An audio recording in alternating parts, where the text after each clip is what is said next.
Want to find your seat for the event of your choice but can't get one that fits your desire or your budget? Well, my friends, SeatGeek has you covered. SeatGeek is the official sponsor of the Snake Sports Talk Show.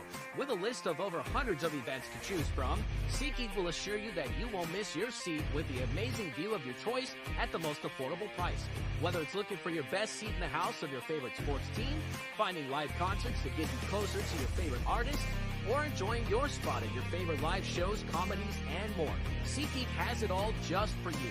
Go online to SeatGeek.com or download the app on your mobile device through Google Play and the App Store. And as a special offer before checkout, use promo code SNAKESPORTS and save yourself $20 off of your purchase of your first ticket and experience why SeatGeek is the most trusted ticketing app for your next event.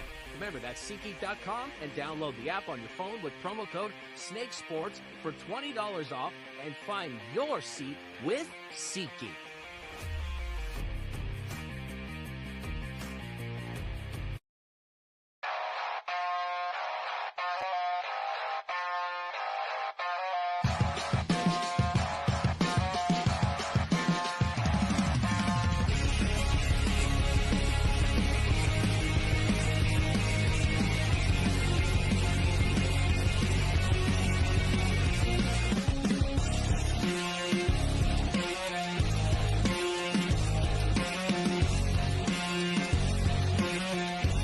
And now, broadcasting live from Las Vegas, the Snake Sports Talk Show with Jake Silva starts now.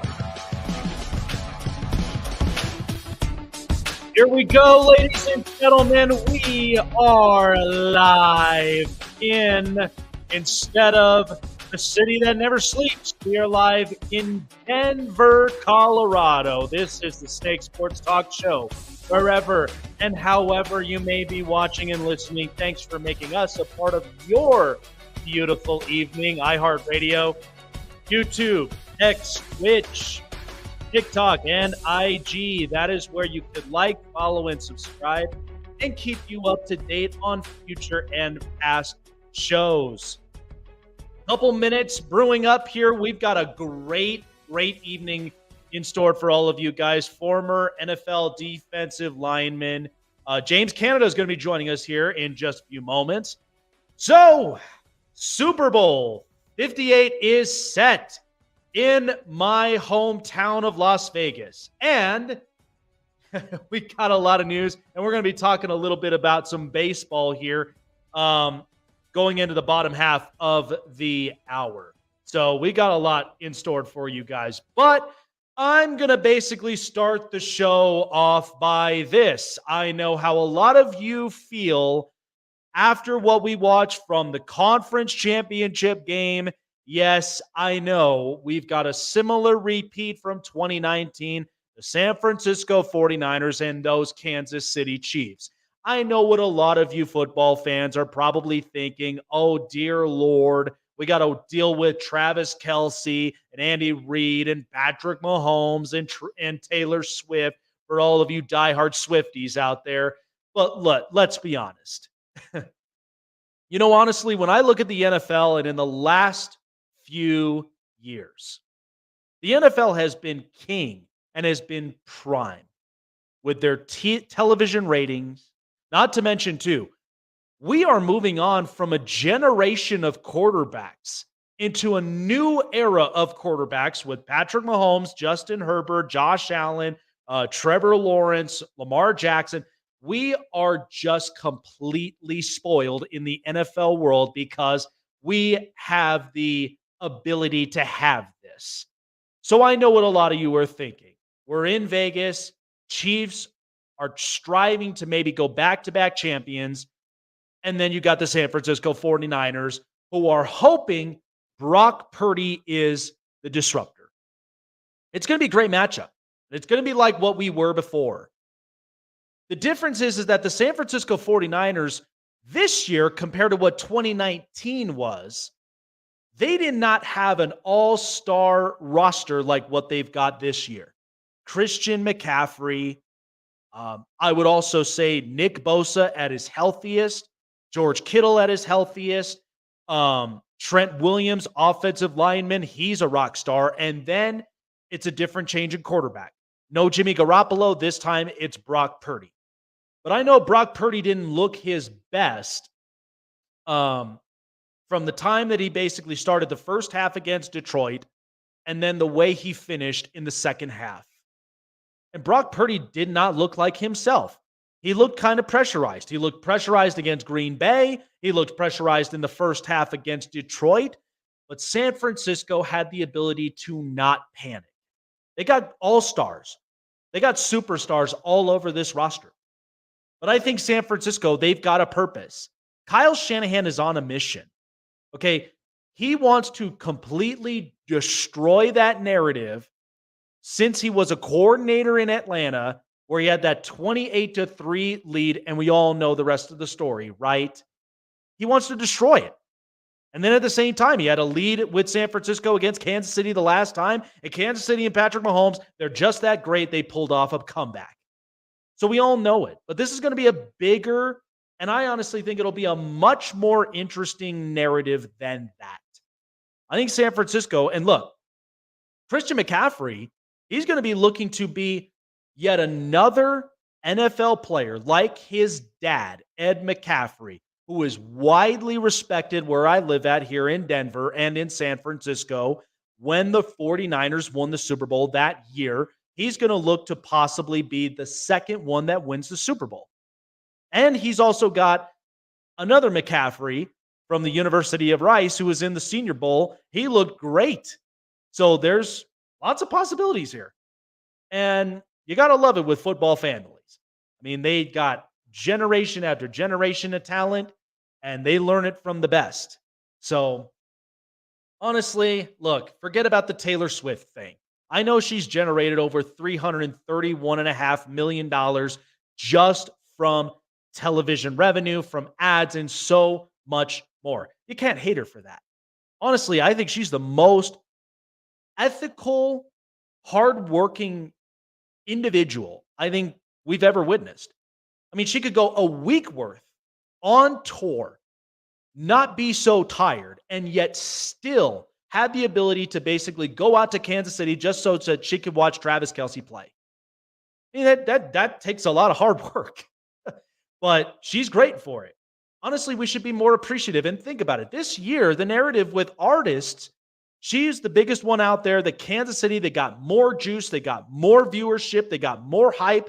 But then look at Detroit. Detroit had Eminem. I mean, when was the last time you ever saw Eminem he crawled out of wherever he was at and basically came out and he's cheering on the Lions? I mean, this is a good year for them. So this has been a good year for football. It's been a great year for artists of all kinds. I wouldn't hate on it. Honestly, it is what it is. It is the Chiefs and the 49ers. You might not like it, but you know what? It's been great for viewership. It really, really has.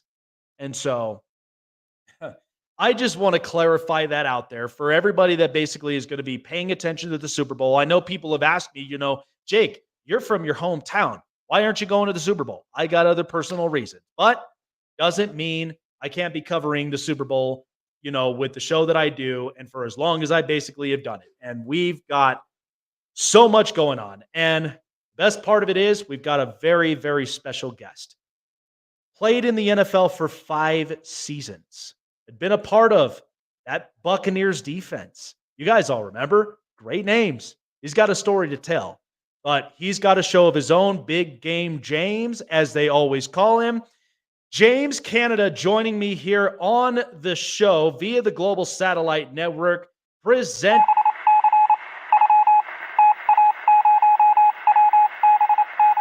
All right. Well, James, I got to say it is an absolute pleasure to having you up onto the show. You've been covering a lot with the Tampa Bay Buccaneers, and for a former Buccaneer like yourself, you know a lot about this organization and you know what it's all about. So I want to start there with Tampa. So this year was really interesting. We're going from post Tom Brady, right? And we thought that this NFC South was wide open.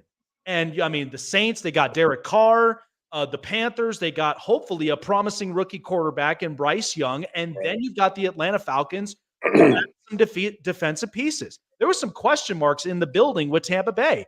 But in comes Baker Mayfield. He loves being the underdog. And a lot of people were like, I don't know if this is going to really work. But he wins the division. He won a playoff game.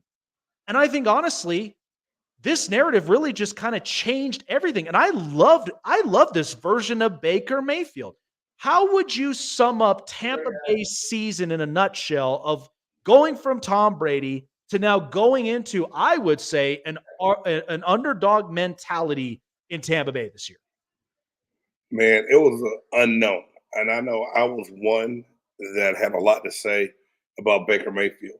I did think that the Tampa Bay Buccaneers should have given Baker Mayfield a chance, but it was when Tom Brady did the pump fake retirement. Tom Brady came out and said that he was going to retire.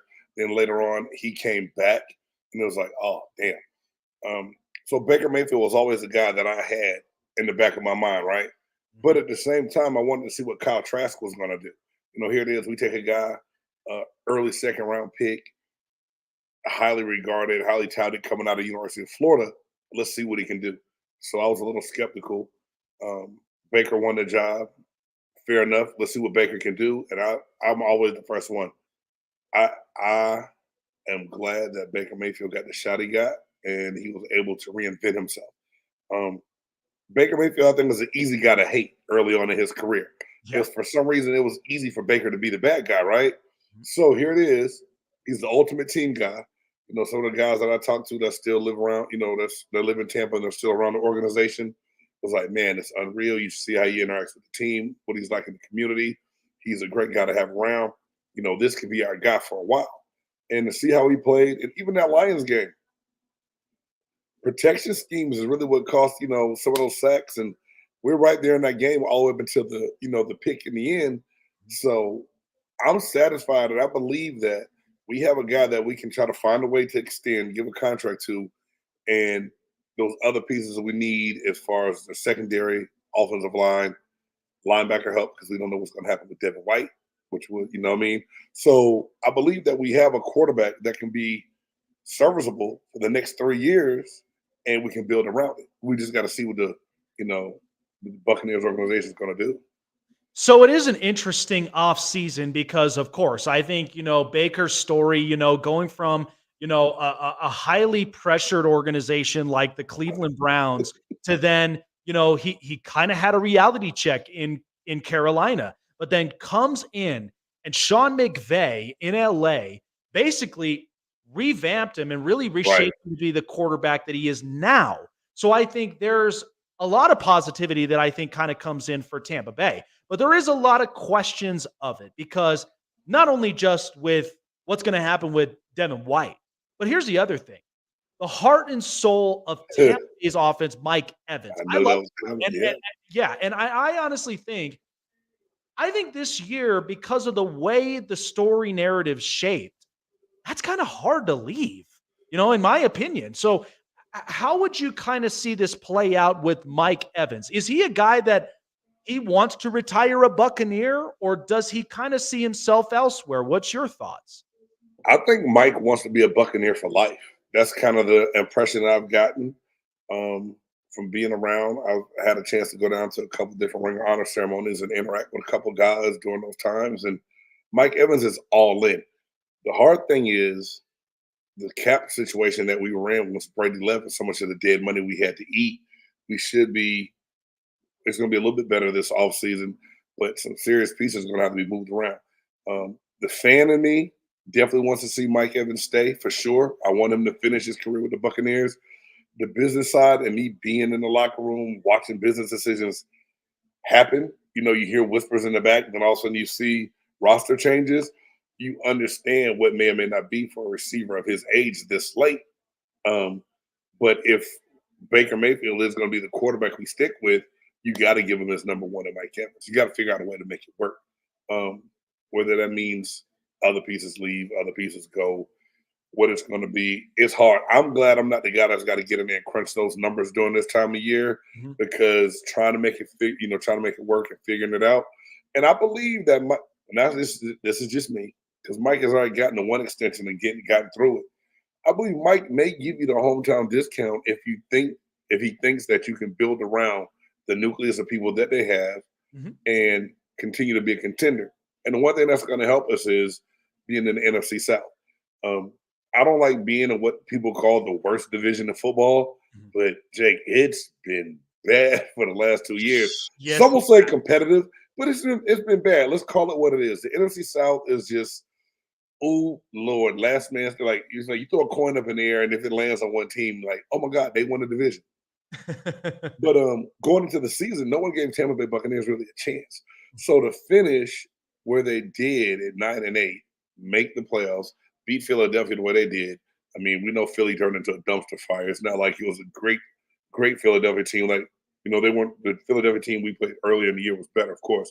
But to win that game, compete against the Lions the way we did, show that we can get things going, it gives everyone in Tampa hope and promise, just depending on what we can do free agency here. Because, Antoine Winfield Jr., another one that balled out. Something we got to get. I mean, there's a lot of pieces that got to get figured out in Tampa.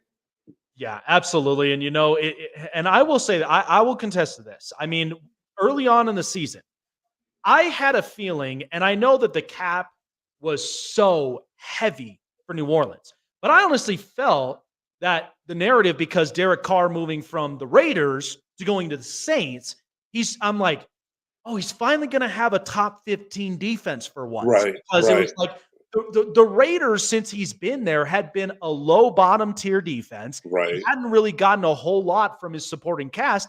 But then he comes in, and I'm almost like, and then the halfway through the season, if not 3 quarters, I was like, wait a minute, this was not the season I anticipated. But then I look at Baker, and I'm kind of like, oh God, this is an underdog story we're not even talking about here. Right. And that's what I'm like, honestly, if I had to think of comeback player of the year, I mean, I understand with, honestly, Damar Hamlin. I mean, it was tragic, but it was great to see him on the field.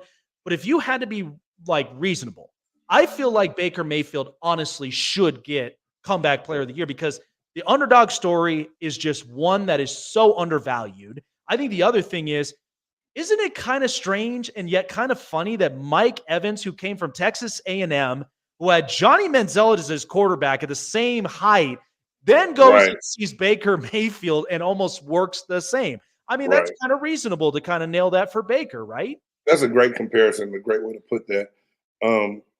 That's the thing I love about football.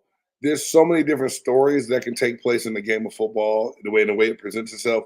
And I think the biggest downfall, like I said, everyone wrote Baker off when he got traded to he went to Carolina, and then got cut. And early on, they're like, dude, he can't even make it in Carolina. What is wrong with this guy? Baker's done. He's washed up. But yet to see how everything went on this year after Matt Rule left, the Fire Frank Reich the way they did, we realized that Carolina just wasn't a place to help develop anybody. And the good thing about Tampa, Dave Canales came in his first time as a play caller. He and Baker had a chance to figure each other out, learn together, saw what worked and what didn't work. And I believe Jason Light and the Buccaneers organization really gave Baker a clean slate and a chance to just play ball, be yourself. Let's see what happens. And by far, because even Tampa Bay Buccaneer fans are like, what the hell? We playing Baker Mayfield? Oh, hell, our season's over. So if that's the case, I think Baker Mayfield should be the comeback player of the year, slammed up, hands down. Is it going to be that easy and that convincing? I don't know. And that's not just me as a Buccaneers fan, but you take most people that cover this game or even fans of this game, and everyone at the beginning of the year, when they say, man, Tampa Bay not going to win anything, Baker Mayfield's their quarterback too. Man, Tampa Bay won a division and won a playoff game, and Baker Mayfield was a quarterback. It's the same sentence, but it's a whole different narrative to it and a different outcome. And I believe that you have to tip your hat to Baker Mayfield, and I think he's very deserving of that award.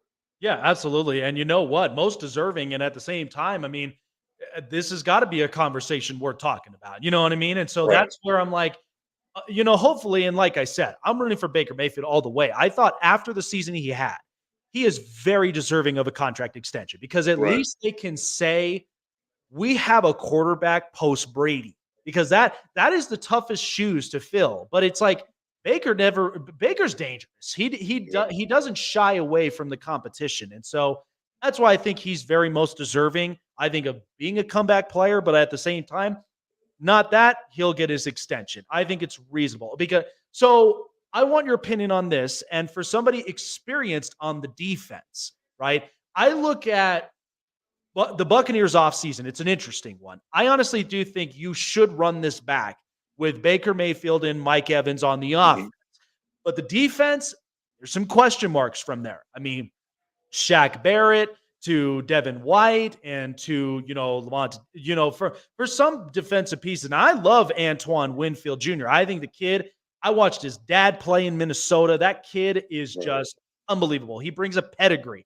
How would you evaluate, the defense moving into the off season? And what are some of your thoughts of basically what are their wants and their needs that they know they want to fill for them to potentially run this thing back and be honestly an NFC conference disruptor next year?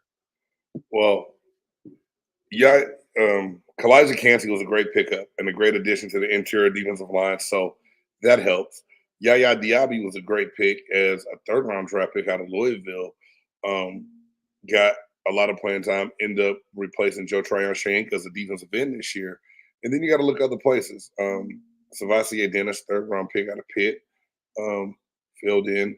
And then why am I drawing a blank now? I was just talking about this guy a few minutes ago with one of my buddies who stepped in for Devin White, that KJ Britt is amazing in the tackle box. Stepped up, made a lot of plays. So I think you have someone there. Levante David is old, great leader. But I believe the middle part of that defense, the linebacker core, is going to have to be figured out. Even if Britt moves into being a starter, who's going to be a backup. I believe Devin White is gone. I think in so many situations in that blitz defense of Todd Bowles, he was great, but something's not right there. I don't know exactly what it is. Because I talked to a couple different people that's still in Tampa, and it's like, man, there's some stuff that might hit the fan. Don't know yet. I don't want to speak on it until I know what's up. So I was like, when you know what's going on, I said, not even for me to break news, report anything. I just want to know what's going on. And then the secondary, Jamel Dean, Carlton David III, it's just getting beat at different times, not in place. So I think at the cornerback spot, we've got to get short up. Antoine Winfield will get brought back, even if they don't get him extended. They'll put a franchise tag on him, I believe. So he'll be there to help at the safety position. But from the defensive side of the ball, Vita Vea is still solid.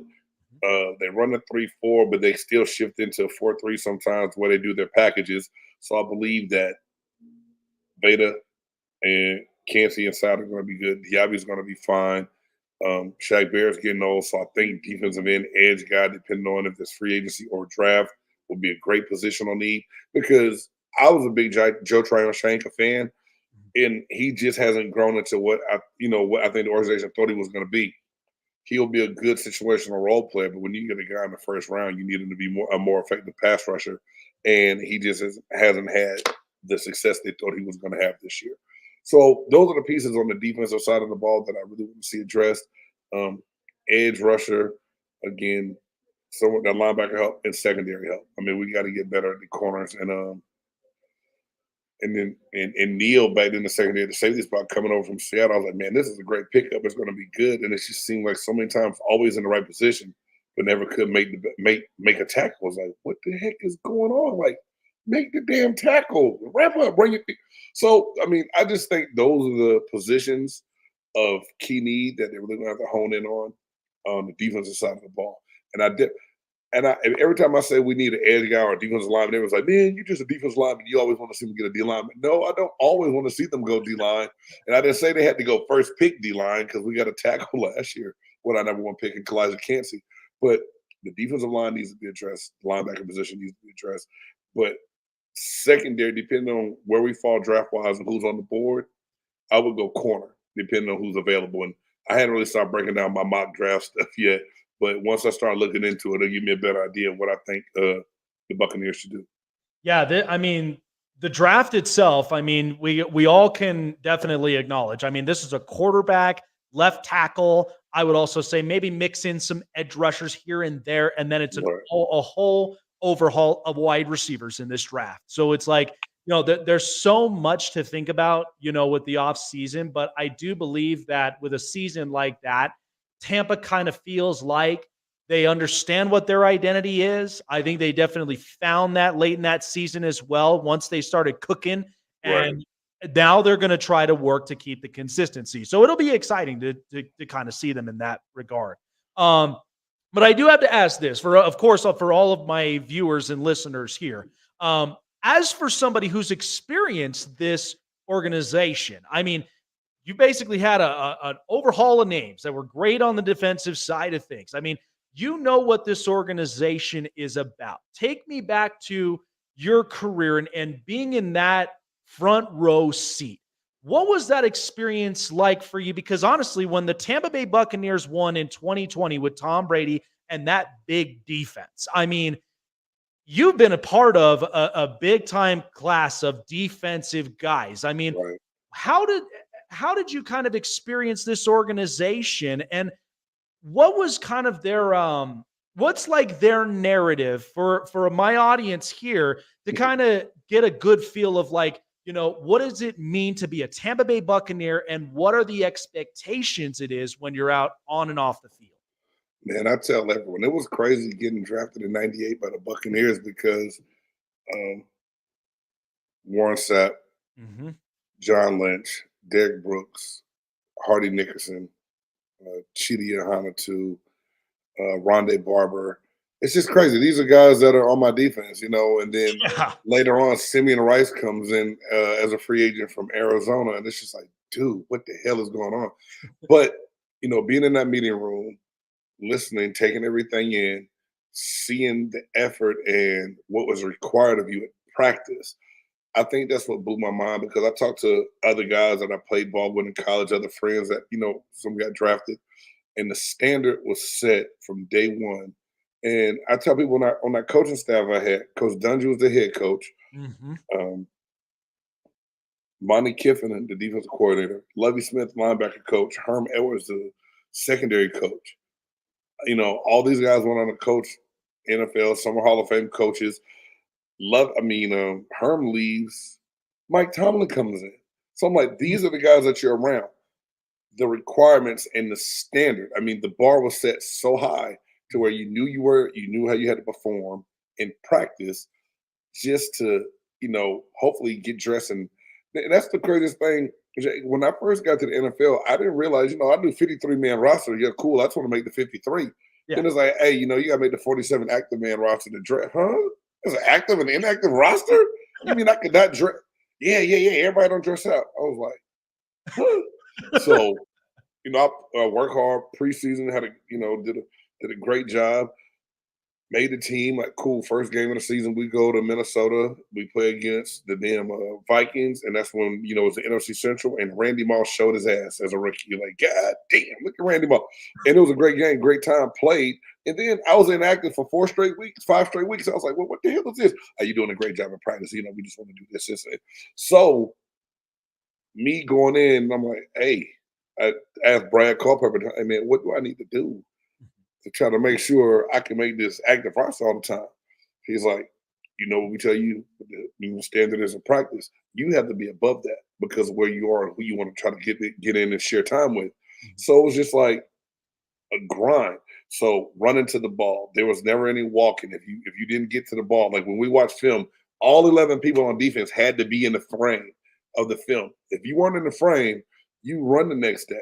And this is at a professional level. Like college, they run the hell out you all the time. It's no big deal. Like, God, no, they running the dog piss out of me. I'm gonna pass out and die. But the standard was you run everywhere you go. You hustle. There's 11 hats to the ball. No excuses. Know your assignment. I mean, the bar was set so high. And once you knew what the standard was, and the way they did it in Tampa, pretty much, man, you were either going to follow along, be able to uphold that standard, or they were going to get rid of you and bring somebody else in. And the vet said that to me early on. I was like, look, man, Derek Brooks said, James, let me talk to you. He said, you coming up here tomorrow to work out on Tuesday on our off day? I said, yeah, I'm thinking about coming and getting some legs. He said, hey, well, let me know what time. I'm coming up here this time if you come up. So I came up there. We work out. Derek said, come here. We walked to the window. He said, look at that.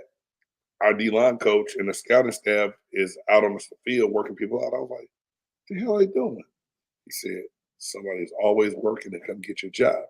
I didn't realize every Tuesday is an off day with players, but personnel people or working other guys out all the time, just Mm. in case someone gets hurt later or if someone's not panning out and playing right, so they can sign somebody and bring them in and let you go. So at that point in time, I realized that if I wanted to make it and be a part of this team, I had to live up to the standard that the defense is set.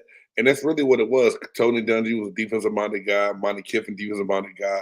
The defense carried that team for years. I mean, it was always like, well, we can just get the right pieces on offense. And you're like, you know what? That's their job. We're going to make sure we do our part. And that's just, that's what it was on defense the whole time. And that's what it was like during that time. So when you saw these defenses perform, like the Super Bowl performance with Brady and how they played against the Chiefs, and we knew that the Chiefs had some injuries, but even though it wasn't the exact same defense, it's what Tampa had become known for a long time. And so just to see it was great. And even then, different times this year, it's like, oh, they're carried by their defense and they do this. And it's like, yeah, they have a reputation. And then you see the Houston Texans game where CJ Stroud carves us up for 450 passing yards and 5 touchdowns. You're like, that's not the defensive standard. And so even coaches that come in with that mindset have still tried to keep carrying on the same thing because it's just kind of been ingrained and attached to the franchise that if you play against a Tampa Bay Buccaneer team, it's going to be a disciplined defensive team that's going to make it tough on you. Yeah, no, absolutely. And gosh, I mean, that is a hell of an experience. And especially, I mean, look, I've watched Tony Dungy's teams. I mean, they were very unique. I mean, even from the time in Tampa to the time in Indianapolis, Right. I mean, these were such unique teams. But you know what? That has got to be, I know for you in your personal career, but that's got to be something to basically be working out with these guys, Derek Brooks, Rondé Barber, you know what I mean? And Yeah. that's got to be something there. So, Jake, I have 2 boys now. My oldest has graduated and he's going to college. He's not playing ball anymore. My youngest is in high school. He's still playing ball. So every now and then, when I played, my youngest was born when I was playing in Indianapolis. So he knows nothing about Tampa. They knew nothing about me playing in Tampa at the time, but they love asking stories now and talking to me. And they're like, so what was it like the first time? This, yeah. And I was, I always tell them, but so we're watching the San Francisco 49ers and Detroit Lions game. I was like, oh, Barry Sanders. Da-da-da. And so I just started telling a Barry Sanders story because Barry Sanders last year in the league was my rookie year in the NFL. And I was like, man, guys, can I tell y'all something? I said, I've only been starstruck probably 3 times in my life that I can remember that where I was just like totally like lost the words, can't talk. And here it is, we're in Tampa. They warming up. Barry, I was like, no, actually, man, I'll take it back. We were in Pontiac. We had to go to Michigan. We had to go to Detroit, and that's when they played in old Pontiac. Yep. And you see them come run out, right? The running backs run out. Everybody come up out of positions. I'm on the sideline, and I was like, that's Barry Sanders. I can't. I want to talk. I want to meet him. I'm like, you got to play football against a guy. You talk about wanting to just meet him. Reggie White. So I'm like, this. My son's like, Dad, are you serious? I was like, man, I said, jaw dropping. I said, to watch the moves and things he did and running the way he did. I was like, man, y'all don't even know. I said, a man that just quit way too early in his prime still has so much left to watch what he could do with a football in his hand. And it's the same thing with the people on my team. So, like, I'll have conversations with people. And I was like, yeah. Oh, I was like, who? Oh, 099? That's what, I'll call. I said, ain't no big deal, whatever. My buddy's like, man, that is a big deal, fool. We never met anybody in the Hall of Fame. And I was like, oh, I didn't think about it like that. It's like, I just saw these guys a couple of years ago, talked to them, got the number, hit them with a text, call, whatever. And it just, you don't really think about it sometimes. And then when you're in the moment, and then you sit back sometimes and think like, wow, at the end of the day, if I sit back here and tell these football stories to my kids, to the kids I coach, to the people I work with, they're a lot of times in awe and amazement because of the level that these guys were able to play and what they accomplished and achieved. And, to me, these were, guys that love the game of football and went to work and bust their butt, the same way that I did every day. So it's just, I mean, not to take it for granted, but it's easy to just kind of forget just in regular talking sometime and stop to realize, like, you're a small percent of people that was able to say you did this and then who you did it with at the time. Yes. Makes it like, wow. And so that's why I'm like, I feel blessed every day, man. Every day, any time I can give a comparison or a story to relate it to something that I did when I was in the NFL, it's a true blessing because not everyone has a chance to do that, and not everyone has, that kind of story or thing to compare life to. So it's a good time. No, 100%. And you know what? Like, I mean, honestly, like this is what I've built this show for 4 years running now. And like because I live for stories like this. I mean, you're another NFL, alumni that I basically I've interviewed. I mean, I've interviewed Jalen Mills, I've interviewed Maurice Jones-Drew, and I've even had personal talks with one of my favorites. As for me personally, I'm a diehard Charger fan, Okay. and listening and introducing myself to Sean Merriman was just, Oh I mean, man. and he still is built like he could still play.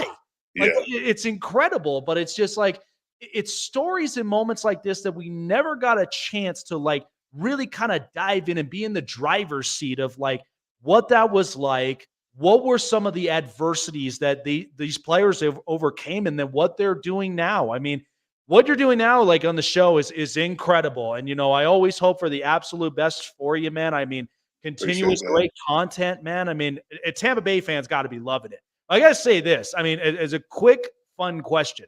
Mhm. Um, is it kind of true? Because look, I've heard narratives about, oh, Tampa Bay, it's cocktails in the morning type of. I mean, in your experience being there, like, what was like the city of Tampa Bay like for you? I love Tampa, man, and it's so crazy because after playing, um, my wife and I went into a debate of where we are going to move to. I was like, let's go back. We want to go back out west for a while because we're both from California. And then I was like, wait, let's go back to Nevada. And we were going to move to Las Vegas. Then my wife, because a bunch of my buddies, I went to school in Reno. That's where I went to college, University of Nevada. And so a bunch of my buddies had all moved down to Vegas. And I was like, hey, we're going to move out to Vegas. And my wife's like, oh, hell no, we're not doing Vegas. It's going to be like college all over again. So I was like, all right, cool. We want to do Vegas. Not going to do California, long story short. So we ended up in Texas. But always talked about going back to Tampa and going back to Florida. Tampa is a great small city. It's not Miami, but you can Right. have those Miami type vibes sometimes. But at the same time, you can wind it way down.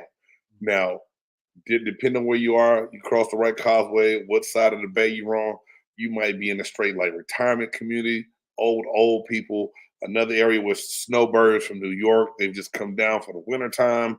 Then the young people. Tampa's got a great melting pot, great city. It's a great spot to do things. Orlando's so close, so if you want to take the kids to Magic Kingdom, Disney, the whole nine, you can do that. So it was that vibe, like, and I don't know what it was like in every NFL city because I didn't play in every NFL city. But Tampa, small metropolitan area compared to say New York, Chicago, now that LA has football again, right?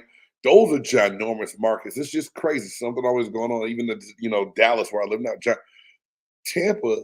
It's like the first time I went somewhere, and somebody said, "Hey, James, how's it going?" I was like, "Huh?" I'm like, how the fool know me? Like, "Hey, James." I'm like, "Oh yeah, man, you got drafted."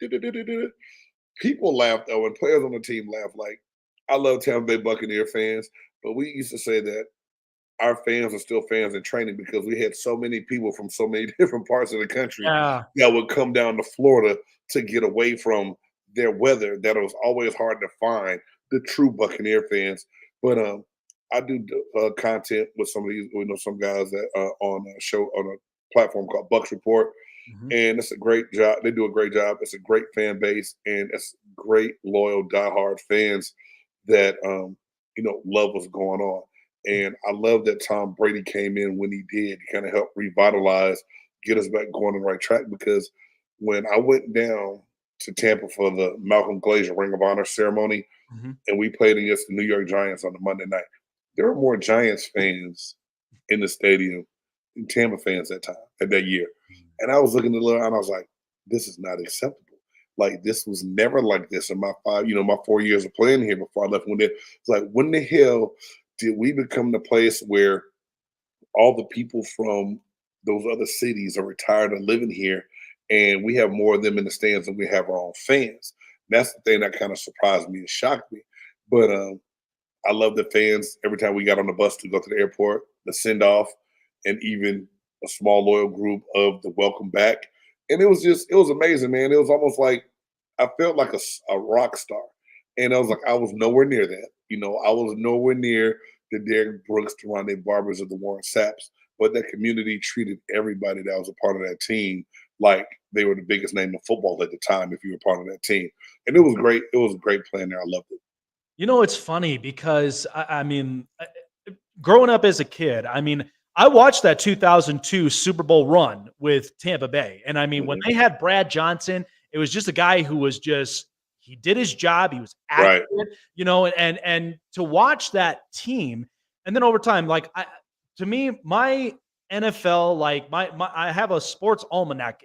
I go way back when, from the Sean King years, the Bruce Gradkowskis of the world, and even good Lord, even Jeff Garcia. But it's just until finally, you get a quarterback who has been there. He's done that for 20 years in New England, sets the tone. And I've heard from a lot of people, he's pretty hard. And, he's the kind that he's going to let you know if you make a mistake, he'll let you know about it. But I think that's good. It is good for, a town like Tampa Bay, and especially in an organization like the Buccaneers, who's produced some great talents over the years, And so, for me, I've always been curious. I'm a traveler, between me and my wife. I'm a very big time traveler. And I've been to Jacksonville once. I was on a cruise to the Bahamas, right? And we left port out of Jacksonville. But I got to tell you, when I stayed the night there, my skin was sticky. It was 90. Oh, that's the humidity, bro. I was like, and then I walk over and I'm at a grocery store and somebody's asking me about if I got tree. I'm like, come on, man. I'm like, is this how they roll here? Hey, Duval's a little bit different, but it is. Tampa, that if you're from Vegas, so you're from, so you're used to that dry heat. Yes, it's way different. High desert dry heat is every time I go out to Vegas in the summer, I'm like, oh my God, feels like there's a hairdryer on you. But even here, I live in Texas now, but even in Florida, it's even worse. That you feel like you go outside and stay there for a few minutes, you feel like you just been in a swamp. You're soaking wet.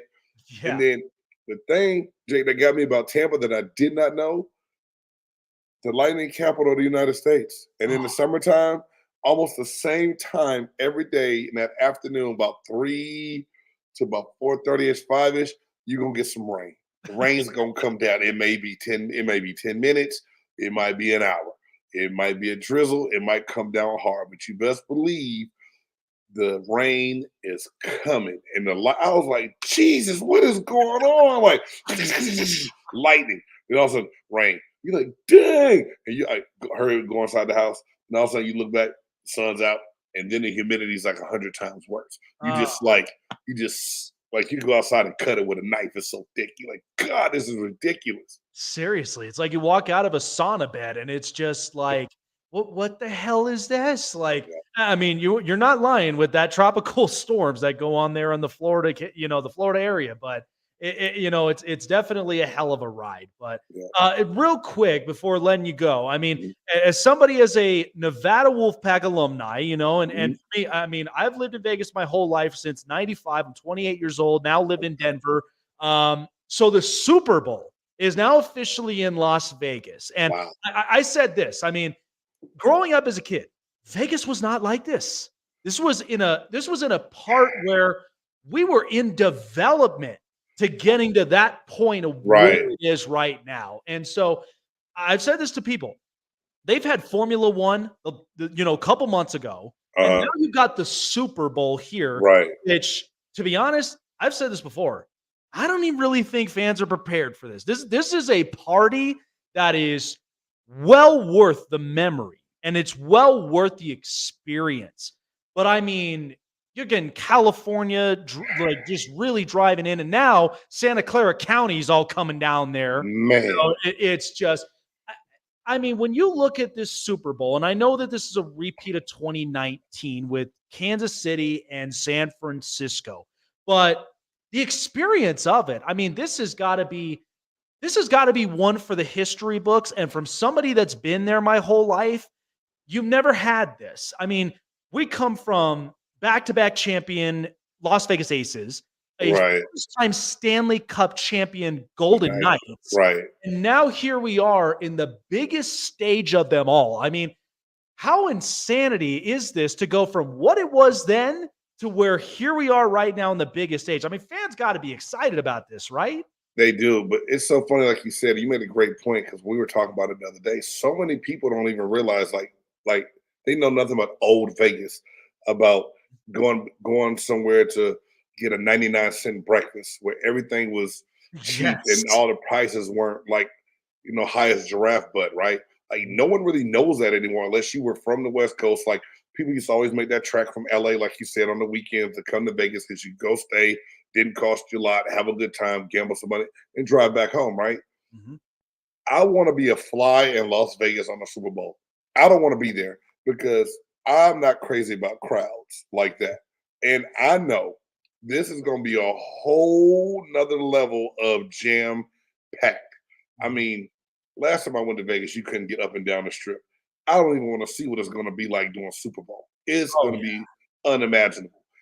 But at the same time, it's going to be one I think will always be remembered because every city, there's always something that goes on. The NFL usually does a really good job with the NFL experience and other things to try to get fans involved and to be able to interact with what's going on.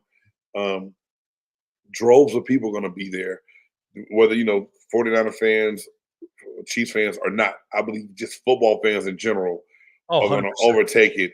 And Allegiant State, that stadium, man, is just Oh, beyond it is amazing. And incredible. and to be where it is off of the strip, it's gonna be nuts. Long time overdue, and a long time ago, you always heard older people and business people, casino owners petitioning, wanting a professional team, but it's gonna be tainted because of gambling. We don't think the leagues don't want to do it. Now they're trying to bring baseball and basketball to Vegas as well to go along with the hockey and the NFL. And I think it's much needed and much deserved. And it's great for the people of Las Vegas and Nevada. But the NFL does a really good job. It's going to be crazy. It Oh, is going to be crazy, and it's going to be one I think people will, like you said, remember for a long time. And I just like I said, I want to be a fly on the wall, on a wall somewhere, just to be able to witness it and then just fly away and be able to sit down and watch the game in peace when it's time for kickoff.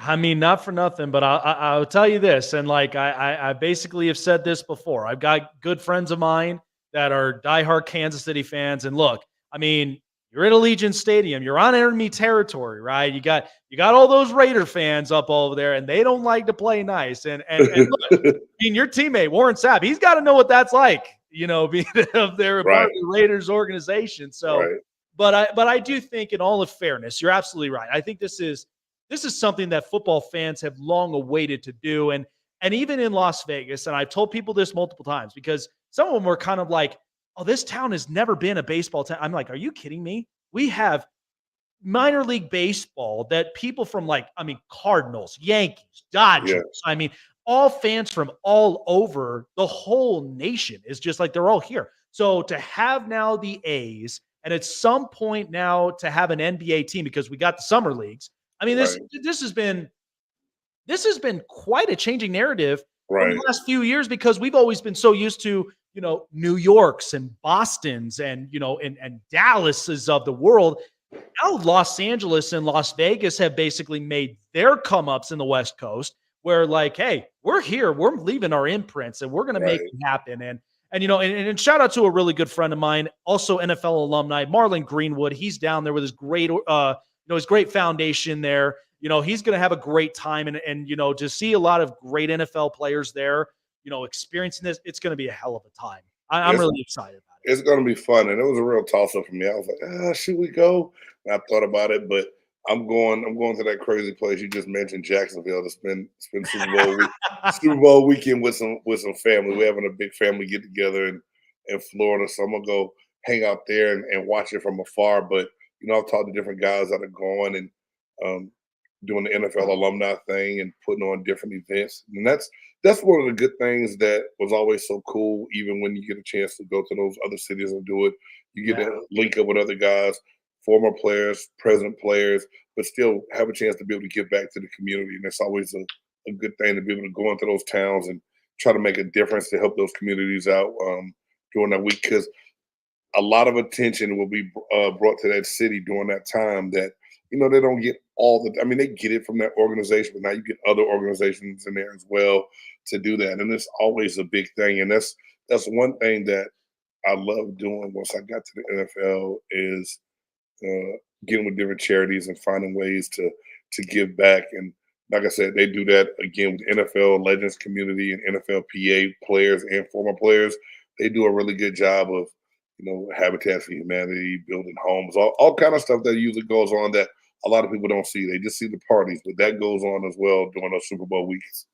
Yeah, but you know what? I mean, for people that are basically watching, I mean, I got this up on clip now, and look, this is the real authentic thing, and it's not even just what you leave off of on the field, but it's what you do off the field, from communities to charities and to so much of it. Like, and the story like yours, I mean, it's absolutely incredible. I mean, this has been a home run on this show, that basically having this, and I hope, for the year of 2024, I have more of this. I mean, this is obviously what I've always dreamed of. I mean, like I said, I look at Colin Cowherd, and he's the reason I made this podcast, and he's the reason that I want to get up there and I want to be in that seat, talking with everybody and expressing what true, authentic sports is really all about. So I will say thank you for the time that you've given, and to sharing your journey and your thoughts upon it, man.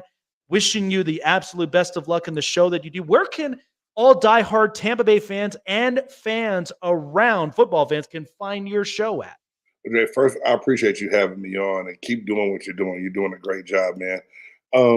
You can find me. It's at BGSE Network. A buddy of mine, he's like, James, you're doing this podcast, and I was doing a real small level podcast that I was just putting out on audio once a month. And he's like, man, we need to start taking this weekly.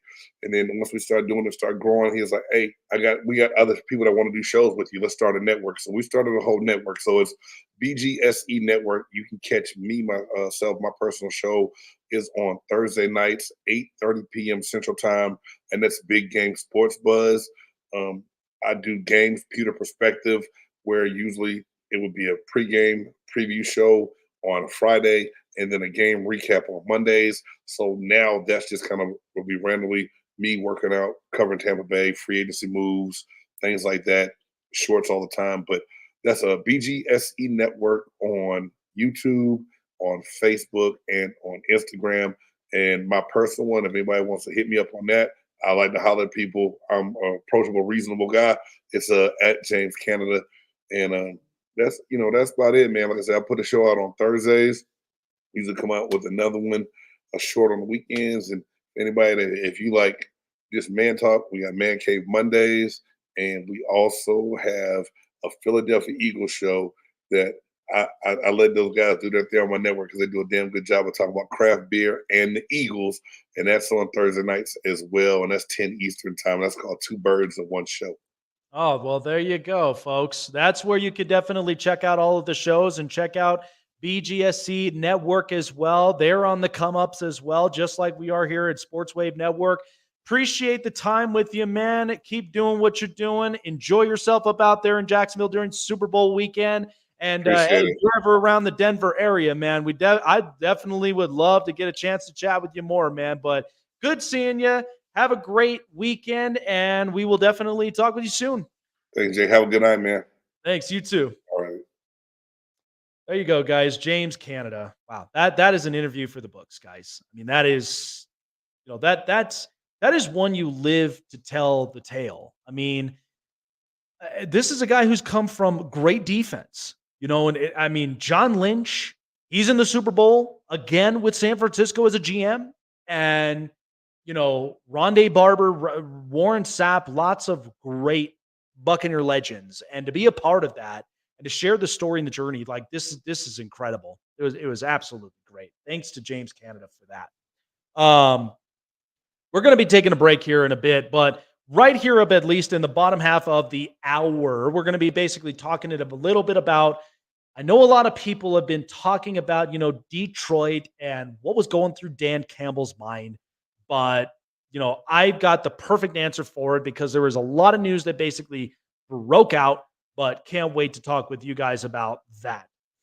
All right, so like we said, we've got great news for all of you guys. And as you could see here on one of our sponsorship logos, Snake Sports Talk Show is officially sponsored by BetUS. That's right, folks.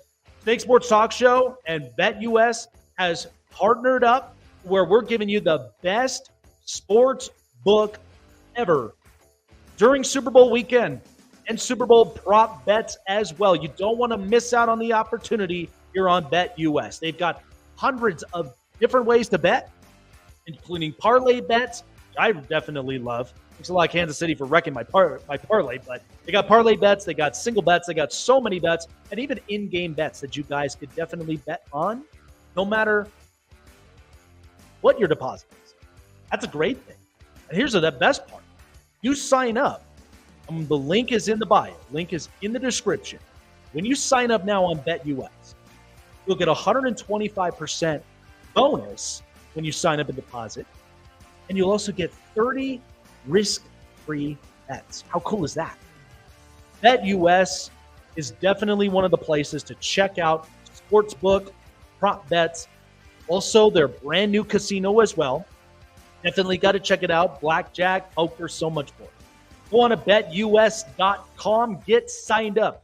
125% bonus and 30 risk-free bets when you sign up at betus.com.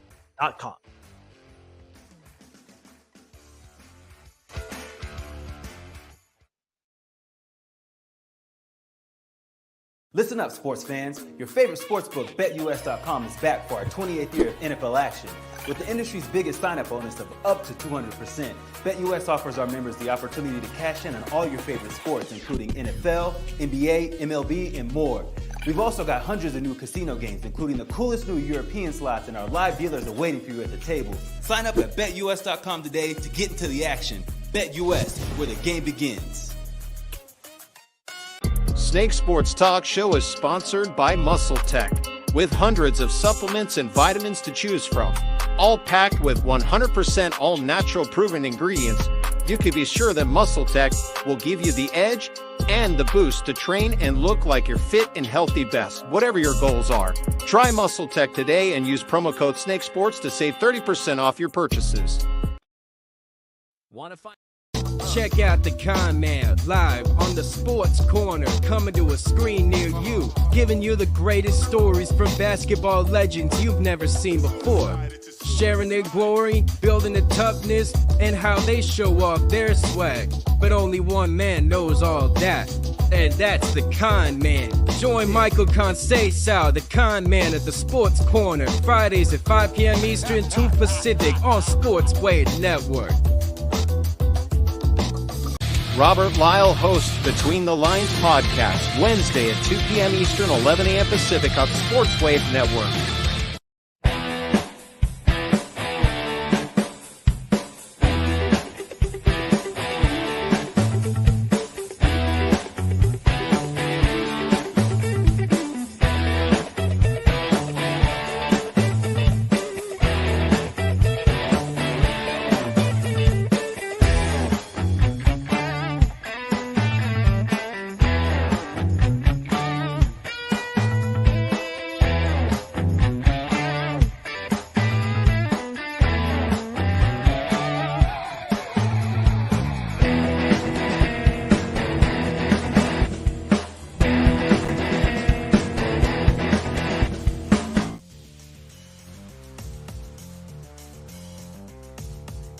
Don't lose your seat today with SeatGeek. That is right. SeatGeek is the #1 trusted ticketing app that you could download on your mobile device through Google Play and the App Store. Finding your seat at the most affordable price, whether it's finding your seat at this year's Super Bowl, or it's finding your seat to your favorite artist and your favorite concert as well of your choice, or even comedy shows, or even shows of your liking. Whatever it may be, SeatGeek's got you covered. Use promo code SNAKESPORTS for $20 off of your purchase of your first ticket when you sign up and purchase at checkout with SeatGeek. All right, folks. Well, I'll tell you one thing. It was a great interview. James Cannida, absolutely appreciate him coming on by to the show. It was great stuff. So here's where I want to basically level with everybody here about the Detroit Lions. Because, first of all, I know we talk about, and we just talked about it earlier. We talked about Tampa Bay's culture. We talk about so many different NFL cultures. Detroit's culture for years has not been the best. But yet they've gotten great players from Barry Sanders to Matt Stafford to Calvin Johnson. They've had some great players. But the culture was always the same. Motown City. Never known for basically a winning season. Listen, regardless about how you feel about the Detroit Lions this year, if you feel the need to basically clown them this year, just don't. Just don't. I know how all of you feel about, well, Dan Campbell and his fourth down calls is just, yeah, I know he's an aggressive coach. He admits that. Detroit finally has a real, authentic culture setting coach. Dan Campbell. He's played in this organization. He's basically gives you every 2 cents of what's going on in his mind. How he basically evaluates what the culture needs to be like and how they're going to basically pivot from being a losing franchise to one you don't want to mess around with in the NFC.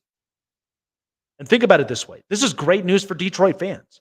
I'm going to have a really good friend of mine on tomorrow. You don't want to miss it. Covers the Lions, Lions Syndicate, also Gridiron Blitz. Great guy. But he'll tell you.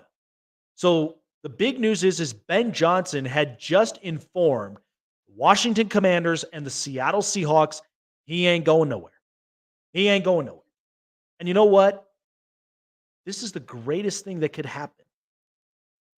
For not only for Dan Campbell to just have his coordinator back, but for Detroit Lion fans too. Think about it. People wrote off Jared Goff so badly since his time in Los Angeles with Sean McVay, and people are like, he's the reason that Jared Goff even been to a Super Bowl. Okay?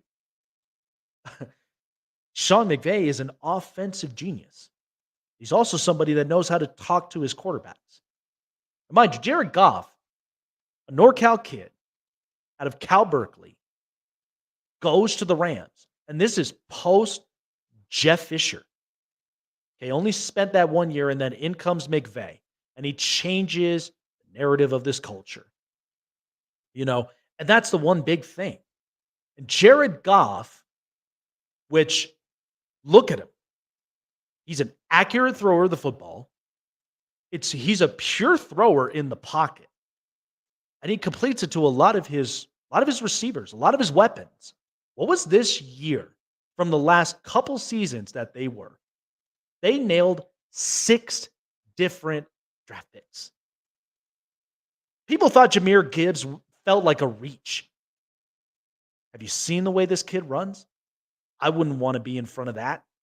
That kid runs hard. He runs fast. And he's one that he basically taunts you to want to hit him. And you can't. And even if you do, he's going to shake it off and he's going to go and get extra yards. This Detroit Lions team played with a purpose, and they played with serious emotion. I mean, that's what it's about. You play with serious emotion, but you also play with a purpose, and you also play with grit. That's who Dan Campbell is. And you know what? I can respect that. You know what's funny? The Chargers got a culture setter in Jim Harbaugh. I mean, he set the tone in Stanford and at Michigan and in San Francisco. He's about to do that with the Chargers and Justin Herbert. Guys that set the culture in any organization, I think, are the most well-respected coaches because those are ones that win a locker room. Those are the ones that have the most trustworthy staff, from Ben Johnson and Aaron Glenn. And I know what a lot of you may be thinking. Well, Aaron Glenn, his defenses were never that great. I get that. But maybe they'll be a lot better. If Aaron Glenn stays in Detroit, they're going to want to run this puppy back. Why wouldn't they? Amon-Ra St. Brown is a freak. The guy's a great receiver. Jameson Williams, we just saw him run a 47-yard touchdown. This team has got talent. They've got dudes. So if you're going to clown on them, don't. This was arguably the greatest year for the state of Michigan. The Michigan Wolverines, fresh from winning a natty. Jim Harbaugh set the culture and said, you know what? I won the national title in my alma mater. I'm ready to go win a Vince Lombardi trophy. I'm ready to go win one. And he should. He'll be a culture setter, and he'll be a disruptor in the AFC West. Count on it. But then you get the Detroit Lions in their first, long time they've even won the division in the North because it's mostly been ran through Green Bay or Chicago. But Chicago in the last few years hasn't even looked that great. Or you had Minnesota. Nobody's talked about this Detroit Lions team. And I'd love to ask Darren this question. I mean, I could say single-handedly, this is probably the best Detroit Lions team I've ever seen. And nothing to discredit from Barry Sanders. And if you watch Bye Bye Barry, that's a great, great documentary. That guy was fast. The guy was great. But honestly, his teams, outside of his abilities, were not to the level of talent that this team has. Seriously. I've watched them when they had Charlie Batch. I've watched them when they had Scott Mitchell. I watched them when they had Joey Harrington and John Kidna and Dante Culpepper. All the way until they got Stafford. Stafford got hurt multiple times, but he was hard. He was gritty. He was a guy that basically was the heart and soul of Detroit. And he did Detroit a favor when they traded him to LA. Translate 6 quality draft picks since Stafford moved to LA. And they got a quarterback. You know what? I think that quarterback's really good. Jared Goff. I do. Detroit they're the prime example of what hope looks like for a franchise. Look at some of the franchises around in the NFL that want and need hope. Chargers want it. Arizona needs it. There are so many different franchises that they need. I mean, good God, Minnesota. Minnesota hasn't even won a Super Bowl. But yet they had really good teams from Fran Tarkenton to Dante Culpepper, Randy Moss, Chris Carter. They had some great guys. They are the symbol of hope. This was a great year for the state of Michigan. I mean, this is 30 years in the making, the Detroit Lions. I loved it. I loved every moment of it. I wished, because San Francisco, they did not look like a team in the first half of that game. But we could honestly say Ben Johnson is a great first half coordinator. He's a great first half offense. Maybe next year they'll work a little more on the second half, and they should. But that just tells you this team is something to watch. It's special. They're young. I mean, to get to the NFC Championship with a losing franchise culture, I'm lost for words. This is amazing. Honestly, thank you to Detroit for showing us what it means for a culture that was losing base to finally have hope. I mean, honestly, you look around in the league. Who's going to be the next Detroit Lions? I don't know. The Chargers, maybe? There's multiple different teams out there. But they gave the beacon of hope. Thank you for that, Detroit. That was a great season. I am not clowning on them. I have nothing to say bad about them. But I mean, look, Dan Campbell is who he is. He's an aggressive coach. He's real. He's also somebody that, I mean, you could have a drink at the bar with him, but he's real to your face. Great coach, understands what this culture is, what needed to be done, and he pivoted it in 2 years. That's amazing. And to have your offensive, your most successful offensive coordinator, Ben Johnson, to be coming back next year, you got to feel good, Detroit. You got to feel good. This is great. I hope to see Eminem more often with, watching Detroit Lions games, because that was a symbol of hope, and that was a great year. It may be an even greater year for the Detroit Lions. We don't know. But I'll tell you what. I mean, you want to talk about a team that played with a lot of heart and a lot of grit? I'm going to remind people, go watch the 23 Detroit Lions. Go watch that. That was great. I do want to talk about this before ending the show, because this actually just came up just about a few hours ago. But so the Baltimore Orioles, okay, talking a little bit of baseball.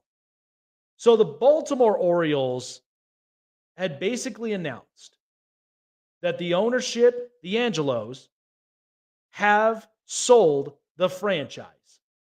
So John Angelos, who is a former owner, and you know about his backstory and his history.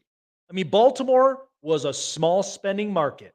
They couldn't hold on to a lot of players. And Baltimore was always, and look, the Ravens have a strong culture.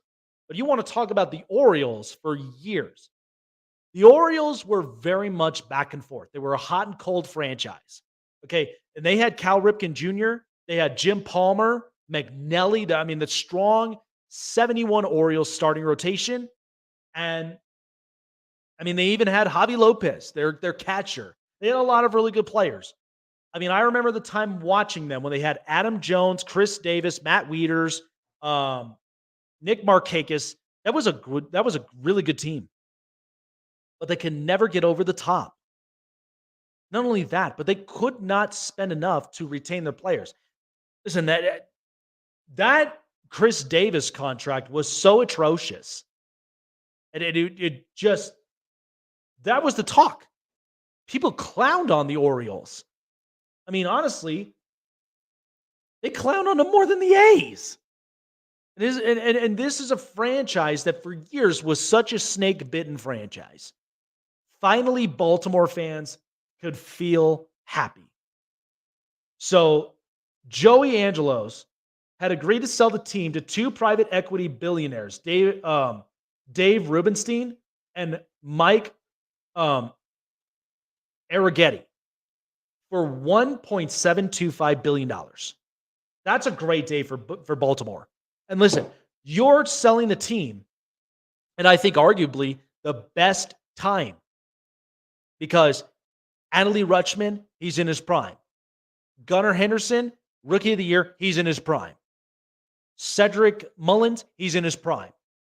Anthony Santander, he's in his prime. Jackson Holiday, when he ends up getting into the major leagues at some point, and we might anticipate seeing that, son of Matt Holiday, once he gets into his prime, that's going to be a great young roster to build. And not only that, but you sold it to billionaires who probably are not going to be afraid to spend money. And this is the thing.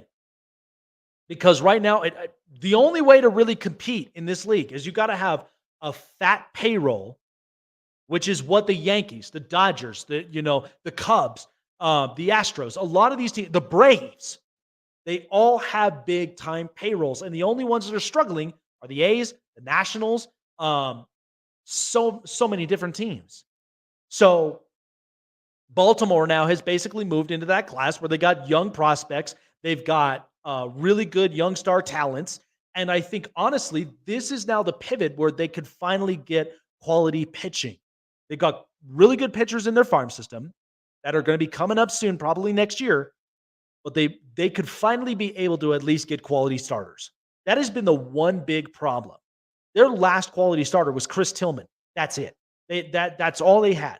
They weren't able to retain pitching. They weren't able to build and develop pitching. Now they have a chance to do that. And Baltimore Oriole fans, they got to feel great about this.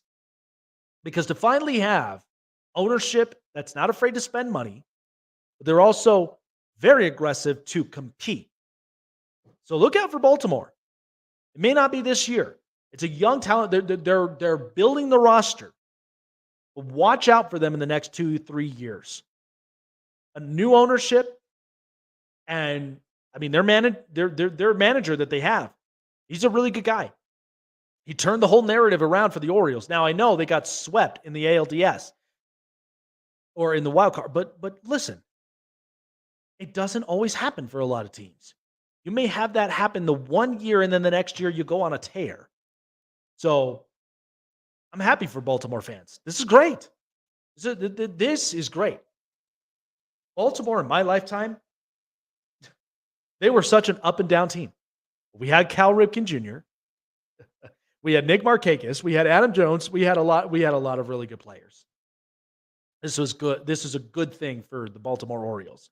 So look out for them in the next 2-3 years in the AL East, because honestly, I mean, I'm sure they probably looked at Tampa and they're going, oh God, Tampa's in another one of those low market teams, but yet they produce great talent. They're losing one because of allegations. Not going to get into it, but Baltimore, they stepped their game up. They want to compete. The Yankees and the Red Sox. Probably bits and pieces of Toronto, but they want to compete in their division, and they certainly do want to compete in the American League. Good for them today. All right, folks, that's going to do it here for me on the Snake Sports Talk Show. Appreciate all of you guys for jumping on by. And again, a special shout out to former D lineman for the Buccaneers, James Cannida, for jumping on with the show. Appreciate his time and his journey talking with us. Absolutely loved it. Quality content. Like us. Like us here on YouTube. Subscribe to the show. Follow us. YouTube. Follow us. IG, TikTok, X, and also listen to us on iHeartRadio. We're all over the place. The show is sponsored by BetUS. Sign up on BetUS today. Link is in the description for 125% bonus and 30 risk-free bets. And also by SeatGeek. When you sign up, when you purchase your tickets at checkout, use promo code SnakeSports for $20 off of your first ticket purchase and save yourself your seat with SeatGeek. That's going to do it here for yours truly. I appreciate all of you guys. Thank you for hanging out on a great night. Tomorrow, Darren of Lion Syndicate is going to be joining us. Got some special news to also break down with you guys on that. We're going to be talking a lot about Lions. We got a lot to really kind of break down. See you guys tomorrow on the next episode of the Snake Sports Talk Show. See you guys later.